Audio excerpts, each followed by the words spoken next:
অপূর্ব প্রভুপাদ ভক্তি সিদ্ধান্ত চক্রবর্তী শ্রবণ করে কীভাবে শ্লোক সঙ্গীত অনেক গ্রন্থ তুলে দিয়েছে। এক দেখুন কিমধাম স্তোত্র, একটা স্তোত্র মাত্র, এর মধ্যে কীভাবে মহাপ্রভুর প্রতিটি লীলা এই স্তোত্রের মধ্যে প্রকাশ করেছে। শুধু মানে সরল ছন্দে, সরল ভাষা এই স্তোত্রটি যদি একটু পাঠ করে তার পুরো মহাপ্রভুর জীবনে তার অনুষ্ঠিত হয়ে যাবে। আর কিরকম শব্দের সংযোজন, কিভাবে আস্বাদনে বৈচিত্র্য আর কোনো গ্রন্থ লাগে। এই গ্রন্থ পাঠ করলে চৈতন্য চরিতামৃত, চৈতন্য ভাগবত, সমস্ত গ্রন্থ তার দিকে দিতে হবে। সেই আমাদের নিতরস ভক্তি রক্ষক শ্রী মহারাজ আমাদের যে বস্তু দিয়ে গেছেন, এই সমস্ত বস্তুগুলিকে আমরা আশ্রয় করতে পারি।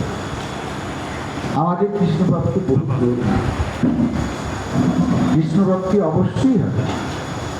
কারণ ইনাদের হৃদয়ে যে বস্তু প্রকাশিত হয়েছে, এই বস্তুর সান্নিধ্যে গেলে তো আমাদের অনায়াসে কৃষ্ণভক্তি। তাহলে তিনারই কৃপাপাত্র আমাদের ভক্তি জগন্নাথ কৃষ্ণ মহারাজ। ছোটবেলা থেকে মোটে এসছেন, ব্রহ্মচারী জীবনে কীভাবে তিনি সেবা আদি করেছেন, গুরুদেবের মনোভীষ্ট পূরণ করেছেন, এমনকি পেশাদির কাজ করে তিনি কীভাবে জগৎকে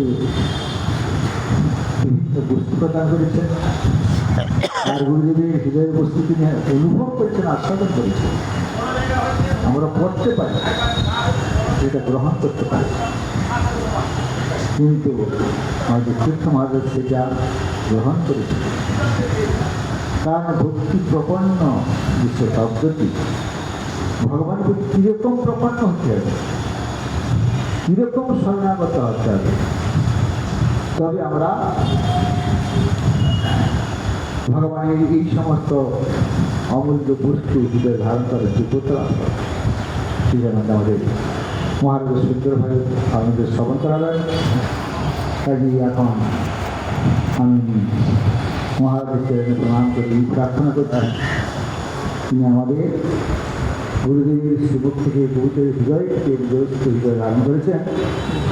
আমাদের একটু শ্রবণ করিয়ে যাতে আমরা সেই বস্তুকে অনুসরণ করে, অবলম্বন করে সাধক জীবন উন্নত করতে পারি। সেইরকম ভাবে আমি এখন প্রার্থনা করতে তিনি বল। হরি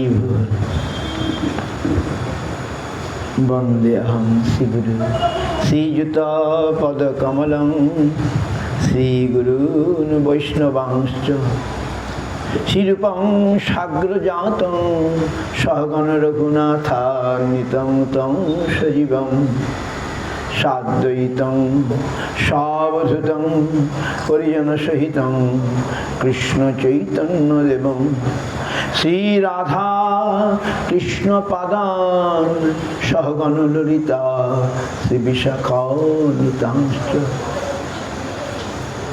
বাঞ্ছা কল্পতরুভ্যশ্চ কৃপা সিন্ধুবেব চ পতিতানাং পাবনেভ্যো বৈষ্ণবেভ্যো নমো নমঃ।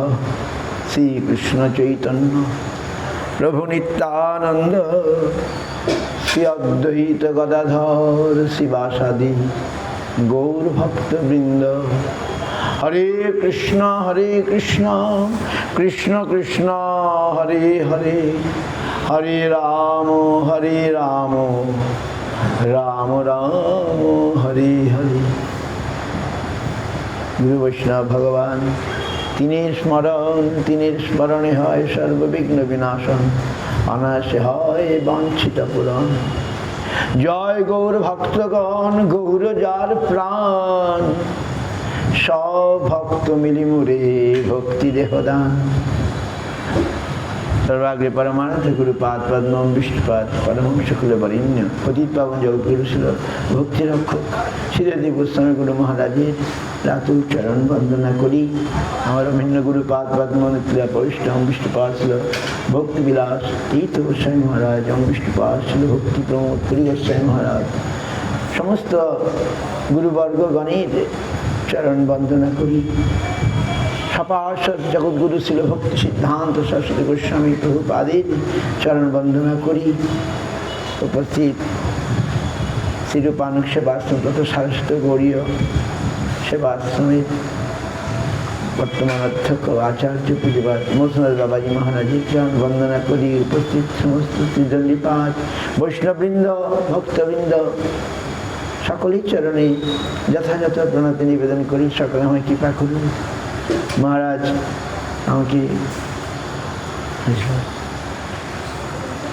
আমার কথা বললেন। আমার গুরুপাদের মহারাজ হচ্ছেন বৈষ্ণব, বৈষ্ণবের সবাই হচ্ছে তারা সকলের গুণটাই দেখেন, দোষ দেখেন না। বৈষ্ণব হচ্ছেন অদোষদর্শী। তো এই হচ্ছে বৈষ্ণবের এক পরিচয়। তো আমরা এখানে আসি এই কারণেই যে মহারাজের সঙ্গ লাভ করার জন্যে আমাদের শ্রীপাদ শঙ্কর্ষণ প্রভু তিনি যেভাবে বৈষ্ণব সেবা করে না, তিনি না করলেও পারতেন, অনেক দিন তো করেছেন না, আজও তিনি ভুলেননি। সেই সুদূর কোস্টারিকা বা সেই দক্ষিণ আমেরিকা থেকে ছুটে আসছেন রথযাত্রা উপলক্ষে, এবং সেই সঙ্গে শুধু রথযাত্রা নয়, সেই সঙ্গে বৈষ্ণব সেবা সেটা তিনি ভুলেননি। মহারাজও সেই আমরা গোড়া থেকেই জানি সেই রূপানুগ সেবাশ্রম তথা নামই দিয়েছেন সারস্বত গৌড়ীয় বৈষ্ণব সেবা আশ্রম। এখানে বৈষ্ণবের সেবা তারা নিজে করছেন, আমাদেরকে শিক্ষা দিচ্ছেন। আর আমিও বা আমরা আসি সেই তাদের এই অপূর্ব সঙ্গ লাভ করার জন্যে, অপ্রাকৃত সঙ্গ লাভ করার জন্যে, যাতে করে কোনোদিন আমাদের এই চিত্ত শুদ্ধ হতে পারে। যে আজকে যে দিনের কথা গুন্ডিচা মার্জন মহাপ্রভু আমাদের শিখালেন, দেখালেন,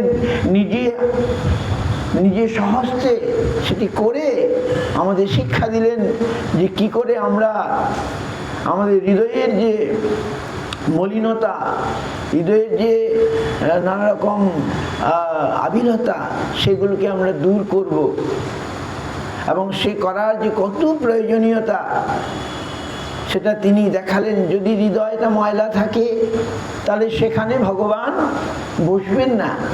আমরা সব প্রত্যেকেই জানি আমাদের হৃদয়ের মধ্যে কি আছে না আছে। যাতে করে এই জিনিস, এই হৃদয়টা শুদ্ধ হয়, তার জন্যে মহাপ্রভু আমাদের শিক্ষা দিলেন।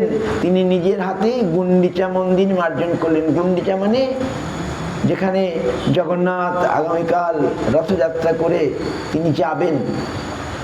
গুন্ডিচা হচ্ছে ইন্দ্রদম্ন মহারাজের স্ত্রীর নাম গুন্ডিচা। আমরা শুনেছি গুন্ডিচা দেবীও পরম ভক্তিমতী ছিলেন। শুধু ইন্দ্রদম্ন রাজা নন, তার যে রানী তিনিও পরম ভক্তিমতী ছিলেন। তাই দেখুন তার বাড়িতে যাচ্ছেন, এটা একটা বাহ্যিক কারণ। গুন্ডিচা দেবীর বাড়িতে আমি শুনেছি জগন্নাথ যখন ইন্দ্রদম্ন মহারাজ তাকে প্রতিষ্ঠা করবেন, তখন গুন্ডিচা দেবী বললেন তাহলে আমার বাড়িতে যাবেন না? তিনি খুব দুঃখ করলেন। তখন নাকি জগন্নাথ বলেছিলেন হ্যাঁ আমি যাব, তোমার বাড়িতে গিয়ে যাব না। থাকলেন 9 দিন ধরে থাকলেন, সেখানে বিরাট উৎসব হলো, এরকম আমরা শুনেছি। আর অন্য কারণ, বুড়ো কারণ হচ্ছে ভগবান দ্বারকা থেকে, কুরুক্ষেত্র থেকে তিনি বৃন্দাবনে যাচ্ছেন। এই তো রথযাত্রা লীলা। সেই লীলা করবার জন্য মহাপ্রভু নিজে সেই লীলায় অংশগ্রহণ করলেন আমাদেরকে দেখানোর জন্যে। সেই থেকে এই রথযাত্রা এত বিপুল, এত বিশাল রূপ ধারণ করলো এখন। কিন্তু তার আগের দিনে মহাপ্রভু স্বয়ং ভগবান কৃষ্ণ নিজেই নিজের মন্দিরকে মার্জনা করতে লেগে গেলেন। আহা, আমরা সকালে শুনলাম নিজের হাতে মার্জনা করলেন এবং তার ভক্তবৃন্দ নিয়ে সব করলেন। তারপরে দেখা গেল সব ভক্ত মিলে যা ধুলি কাকড় ইত্যাদি জড়ো করলো, মহাপ্রভু একাই সব করে ফেললেন। এবং সব যে ভক্ত ভালো সেবা করছে তাদেরকে খুব খুশি বলেন, তুমি অন্যদেরকে শেখাও। আবার যে ভালো করছে না তাকে পবিত্র ভৎসন করলেন আর বললেন যে তোমার পিঠে পানা নিয়ে নেব, তুমি ভালো করছো না। এইভাবে মহাপ্রভু শিক্ষা দিলেন। আর মহাপ্রভুর ভক্তগণ কেউ আবার মহাপ্রভুর চরণে জল ঢালছেন, আবার সেই জল পান করছেন। কোনো এক গৌরিয়া সে মহাপ্রভুর চরণে জল ঢেলে সেই পান করলো, মহাপ্রভু রেগে গেলেন, কিন্তু অন্তরে তার ভক্তি দেখে খুশি হলেন। বাইরে লোকশিক্ষার জন্য যে ভগবানের মন্দিরে কাউকে পা ধোয়ানো যায় না, ভগবানের মন্দিরে ভগবানেরই জন্যে। তো এইভাবে অনেক শিক্ষা আমরা গুন্ডিচা মার্জন লীলা থেকে পেলাম। প্রভুপাদ সেটাকে খুব পরিষ্কার করে দেখালেন যে গুন্ডিচা মার্জন মানে আমাদের হৃদয় মার্জন। হৃদয়ের মধ্যে যে অন্নাভিলাষ, কুটিনাটি, নিষিদ্ধাচার, এই সমস্ত যে জিনিসগুলো ভক্তি কর্ম জ্ঞান যোগাদির এই মাধ্যমে সাধন করা, যেগুলোর ফলে আমাদের কৃষ্ণ প্রেম লাভ হবে না, তাই মহাপ্রভু নিজে সেই ধুলি কাকড় সমস্ত সংগ্রহ করে বস্ত্রের মধ্যে নিয়ে দূরে নিয়ে ফেলে আসলেন, যেগুলো আবার বাতাসে যেন চলে না আসে। তো আপনি আচরে ধর্ম শিখামো সবারে, মহাপ্রভু নিজে শিক্ষা দিলেন। তাই আমাদের এই ধুলি কাকড় এগুলো কি বলছেন? অন্য অভিলাষ, অন্য অভিলাষ, কৃষ্ণ ব্যতিরেকে অন্য কিছু চাওয়া পাওয়া, সেগুলো থাকলে আমরা ভক্তি লাভ করতে পারবো না। তাই রূপ গোস্বামী পাদ বললেন, অন্নাভিলাষটা শূন্যম জ্ঞান কর্মাদ্য অনাবৃতম আনুকূল্যেন কৃষ্ণ অনুশীলনম ভক্তির উত্তমা। উত্তম ভক্তি মানে সেখানে অন্য অভিলাষ থাকবে না। জ্ঞান কর্ম, জ্ঞান মার্গে কর্মমার্গের যে সাধনা, ওইসবকে বর্জন করে অনুকূলভাবে ভক্তি, কৃষ্ণ অনুশীলনই হচ্ছে ভক্তি। কৃষ্ণ অনুশীলন, কৃষ্ণ অনুশীলন মানে এই যে মঠ মন্দির কিসের জন্যে? কৃষ্ণ অনুশীলনের জন্য। শ্রবণ কীর্তন মহারাজরা বললেন, এইগুলোর মাধ্যমেই আমাদের হৃদয়কে আমরা শোধন করতে পারবো। এর জন্যে কিন্তু আমরা একাকী করে আমরা পারছি না। তাই বললেন সাধু সঙ্গে কৃষ্ণ নাম এই মাত্র চাই, সংসার জিনিতে আর কোনো বস্তু নাই। সাধু চিনব কি করে? সাধু তো অনেক রকমের আছেন, কর্মী সাধু, জ্ঞানী সাধু, যোগী সাধু। কিন্তু আমরা দেখি সাধু পাওয়া কষ্ট বড়, জীবের জানিয়া সাধু গুরু রূপে কৃষ্ণ আইলা নদিয়া। সাধু পাওয়া খুব কঠিন, বিশেষ করে এই কলিযুগে সাধু পাওয়া কষ্ট। এইটা দেখে ভগবান নিজেই আজ, কৃষ্ণ আজ নিজে সাধু রূপে আসলেন। সাধু কেমন হবেন, সাধুর কি পরিচয়, সাধু কিরূপ, সেটা নিজেই আজ সাধু সাজলেন ভগবান, ভক্ত সাজলেন। আহা, ভক্ত সেজে মহাপ্রভু সেই কি বলে নবদ্বীপে যখন আছেন, সন্ন্যাস না, সন্ন্যাসের আগে তিনি নিজেই ভক্ত সেবা করছেন। ভক্ত আশীর্বাদ প্রভু শিরে করি লয়, ভক্ত আশীর্বাদে কৃষ্ণে ভক্তি হয়। তো মহাপ্রভু নিজে ভক্ত সেবা করলেন। তিনি সেই গঙ্গার ঘাটে গিয়ে ভক্তদের, বৈষ্ণবদের জল কাপড় নিংড়ে দিচ্ছেন। তারপরে আরো কি কি সেবা করছেন তিনি নিজের হাতে মহাপ্রভু নিমাই তখন নাম, তিনি বৈষ্ণব সেবা করলেন। এইভাবে আমাদেরকে তিনি এইখানেও আমরা দেখছি, এইখানে আসার উদ্দেশ্য যে আমাদের বাবাজি মহারাজ, শঙ্করসেন প্রভু, তারাও নিজেই আমাদেরকে শিক্ষা দিচ্ছেন এই বৈষ্ণব সেবা। এখানে কি বলে, আজও অনেক বৈষ্ণবের আমন্ত্রণ হয়েছে, কিন্তু এই দুর্যোগের জন্যে হয়তো এখনো অনেকে এসে পৌঁছাননি, কিন্তু তাদের আয়োজনের কোনো ত্রুটি নেই, এর মধ্যে সমস্ত আয়োজন হয়ে গেছে। তো কিন্তু আপনারা অনেকে এসছেন, আর এইটাই হচ্ছে লাভ। তীর্থে এসে যদি আমরা হরিকথা না শুনি, যদি বৈষ্ণব সঙ্গ দর্শন না হয়, আমার মনে হয় তীর্থযাত্রা পূর্ণ হয় না। এই জন্যে মহাপ্রভু বললেন, গয়া যাত্রা সফল আমার, যদ্যপি দেখিলাম চরণে তোমার। গয়া যাত্রা, তিনি গিয়েছিলেন গয়াতে পিতৃ শ্রাদ্ধের জন্যে, পিণ্ডদান করার জন্যে। সেখানে ঈশ্বরপুরীপাদকে দেখে বলছেন, গয়া যাত্রা সফল আমার, যদ্যপি দেখিলাম চরণ তোমার। তীর্থে পিণ্ড দিলে নিস্তরে পিতৃগণ, তোমা দেখিলে কোটি পিতৃগণ পায় বিমোচন। এইভাবে বলা হয়েছে। অতএব তীর্থন হয়ে তোমার সমান। বৈষ্ণবের হচ্ছে জীবন্ত তীর্থ। সেই বৈষ্ণব সঙ্গেতে মন আনন্দিত অনুক্ষণ। কেন?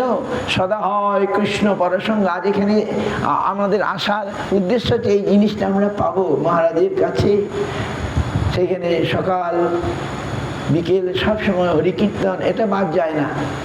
এবং আর এই মহোৎসব, তো এই জন্যেই আসা। এই যেহেতু বৈষ্ণব সঙ্গ আমাদের দরকার, আমরা সাধু সঙ্গে কৃষ্ণ নাম এইমাত্র চাই, সংসার জিনিতে আর কোনো বস্তু নাই। কেন? বৈষ্ণবের হৃদয়ে, মহারাজগণ বললেন, বৈষ্ণবের হৃদয়ে সদা গোবিন্দ বিশ্রাম। মহাপ্রভু বললেন তার কুলীন গ্রামের ভক্তদেরকে, তারা জিজ্ঞাসা করলেন, প্রভু আমাদের কি কর্তব্য, আমরা গৃহস্থ? মহাপ্রভু খুব সুন্দরভাবে বললেন, কৃষ্ণ নাম বৈষ্ণব সেবা দুই করো, শীঘ্র পাবে কৃষ্ণের চরণ। কৃষ্ণ নাম করো, সঙ্গে বৈষ্ণব সেবাও করতে হবে।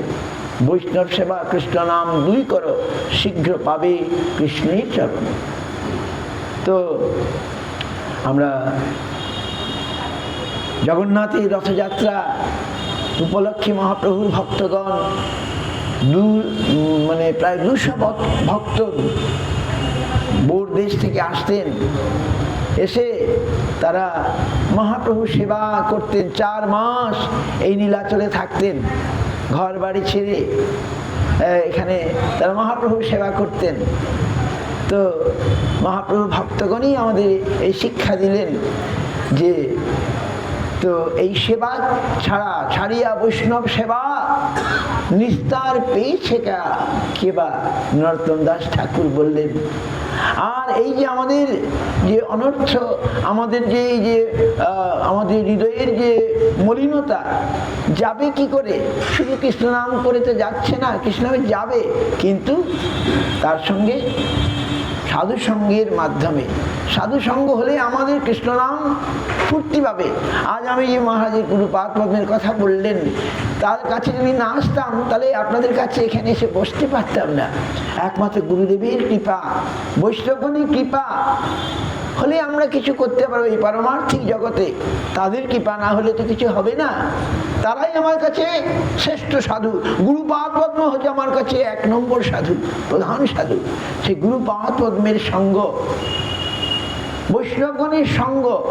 সঙ্গ মানে কি? সঙ্গ মানে সঙ্গে সঙ্গে থাকা শুধু নয়, সঙ্গ বলছেন সেবা। আমরা যদি তাদের সেবা করি, তার বৃদ্ধি পনিপাতেন পরিপ্রশ্ন সেবায়া উপদেক্ষন্তে জ্ঞানং জ্ঞানীন তত্ত্বদর্শিন। আমরা তাদের সঙ্গ মানেই সেবা। সেবার মাধ্যমে তাদেরকে যদি সন্তুষ্ট করতে পারি, তারা তখন তাদের হৃদয়ের যে ধন, কৃষ্ণ সে তোমার, কৃষ্ণ দিতে পারো, তোমার শক্তি আছে, কৃষ্ণ তাতে হৃদয়ের ধন, যাকে তাকে তারা দেন না। ফুটো পাত্রে কি জল ঢাললে বা মানে কোনো অমূল্য বস্তু ঢাললে সে নষ্ট হয়ে যায়, তেমনি আমাদের গুরুবর্গগণ, বৈষ্ণবগণ এই জিনিস, এই সম্পদ কৃষ্ণধন কাকে দেন? যারা এই জিনিস পেতে আগ্রহী হন, যারা সেবা করেন, তাদের কাছে এই অমূল্য সম্পদ কৃষ্ণকে তারা দান করেন। এই জন্যে আমাদের এই বৈষ্ণব সেবা করতে হবে, সাধু সেবা করতে হবে, ভক্ত সেবা করতে হবে। তো ভক্ত সেবা করলে ভগবান, গুরু সেবা করলে ভগবান যত খুশি হন, অন্য কিছুতে তিনি খুশি হন না। ভগবান নিজেই বলছেন, আমার ভক্তের পূজা আমা হইতে বড়, বেদ উপনিষদ ইহা কইল দড়। তো ভক্তির মহাপ্রভু নিজে তিনি শিক্ষা দিলেন, ভক্ত পদধূলি, ভক্ত পদচল, নিজেই সব স্বীকার করলেন।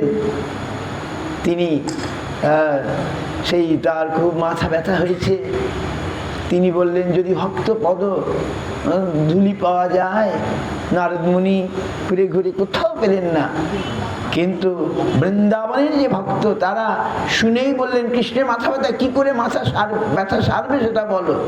তখন নারদ বললেন যে যদি, তিনি বললেন যদি ভক্তের পদধূলি পাওয়া যায়, তা আমি কোথাও পেলাম না, কেউ দিল না।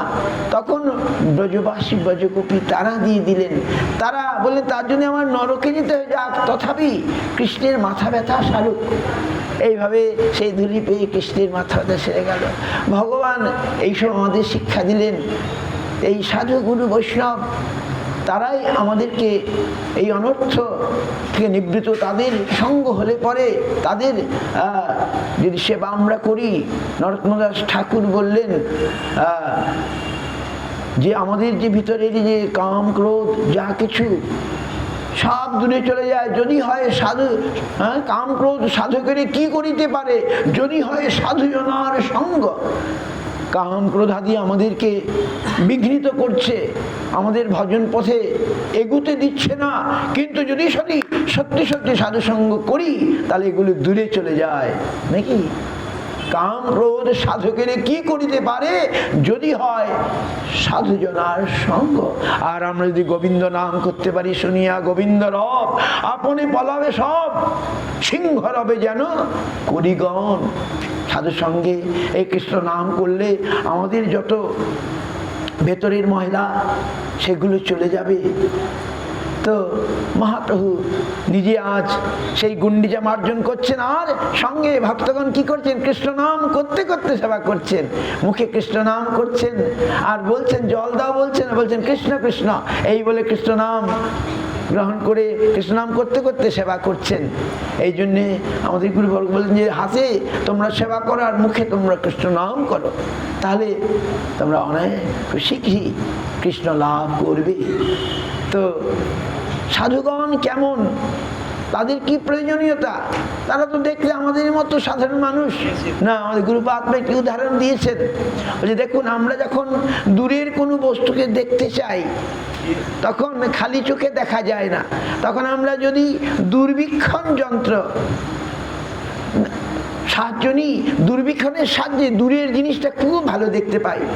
আর দূরবীক্ষণের মধ্যে কি আছে, কতগুলো লেন্স আছে, পাওয়ারফুল লেন্স মানে কাঁচ, সেইগুলোর মাধ্যমে দূরের জিনিসটা আমি খুব ভালো দেখতে পাই। গুরুপাদ বলছেন যে তেমনি আমরা, ভগবান এখন আমার কাছে অনেক দূরে আছে, কিন্তু যদি সাধু গুরু বৈষ্ণব বা গুরু পরম্পরা তাদের আমি সহায়তা গ্রহণ করি, তাদেরকে আমি গ্রহণ করি, তাদের সাহায্যে, তারা হচ্ছেন একটা পাওয়ারফুল লেন্সের মতো, তাদের মাধ্যমে আমি ওই দূরে আছে ভগবান তাকে আমি স্পষ্ট দেখতে পারবো। তাহলে সাধুগণ দেখতে সাধারণ, কিন্তু তারা অত্যন্ত পাওয়ারফুল, তাদের সঙ্গ, তাদের মাধ্যমে আমরা ওই যে আমার কাছ থেকে কৃষ্ণ এখন অনেক দূরে আছেন, কিন্তু সাধুসঙ্গ রূপ বৈষ্ণবের বা গুরু পরম্পরার রূপ লেন্সের মাধ্যমে আমরা তাদেরকে খুব সুন্দর ক্লিয়ার দেখতে পারব। এর জন্যে আমাদের এই সাধুসঙ্গ, সাধুর সেবায় অংশগ্রহণ করতে হবে। আমরা দেখি কি বলছেন, সেই কি বলে নলকূপের মণিগ্রীব, তিনি প্রার্থনা করছেন বাণী গুণানুকথনে শ্রবণং কথায়াং হস্তৌচ কর্মসু মনস্থ পাদর্ণ শিরস্তব নিবাস জগত প্রণামে। আর কি বললেন, দৃষ্টি শতাং দর্শনস্তু ভবত্তনুনাম। আমাদের খুব সুন্দর শিক্ষা দিলেন নলকূপের মণিগ্রীব।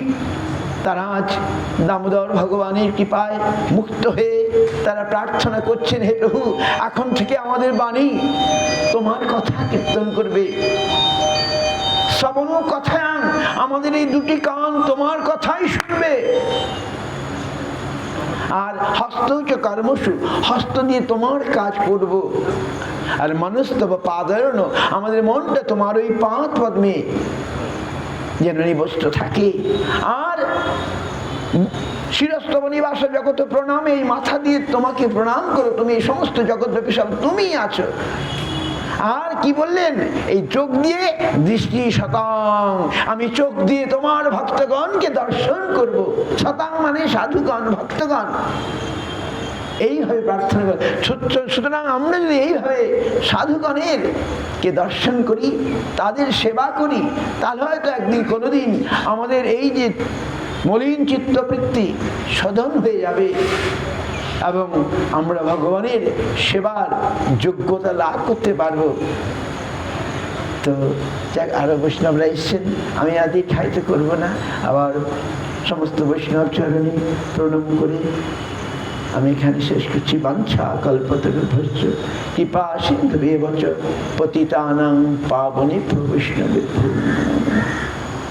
তো আমাদের